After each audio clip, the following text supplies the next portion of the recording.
Mula kaninang madaling araw, hindi pa rin humuhupa ang baha sa ilang kalsada sa Quezon City. Kumustahin natin ang sitwasyon doon?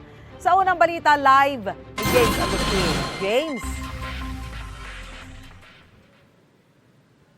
Susan, good morning. Kasabay nga ng pagbuhos ng ulan na patuloy nating nararanasan ngayon dito sa Quezon City, patuloy din yung pagtaas ng baha sa bahaging ito ng Araneta Avenue. Ito po yung parte ng kalsada na patungo doon sa area ng Maraclara Street at sa Del Monte Avenue. Hindi ito madaanan ng mga light vehicles kanina pa at bago mag-alas 6 sa umaga ay nakita natin na nakakadaan pa yung mga truck. Pero wala na tayo nakikita ngayon na sumubok. Simula kaninang alas 6 ang umaga at malalaking truck lamang yung nakalusot. Maraming motorista bumubelta na lang. Dito sa bungad ay apot bewang po yung taas ng tubig doon sa bandang gitna. Ilang pastao na raw ang baha. Kasabay din ng pagtaas ng tubig, yung samot-saring basura na nakita natin naglutangan dito sa gitna ng kalsada tulad na lamang ng plastic, styro at mayroon din ako dito nakikita ng mga kahoy. Maging yung rampa na paakyat ng Skyway Susan ay merong tubig, baha at yung ilang mga motorista kanina ay sinubukan nila na makaakyat dito sa Skyway. At bukod naman po dito sa kinatatayuan natin na bahagi ng Araneta Avenue doon sa kabilang part na patungo naman sa area ng E. Rodriguez Avenue at Caliraya Road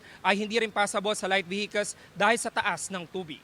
Yan muna yung latest mula rito sa Quezon City. Ako po si James Agustin para sa GMA Integrated News.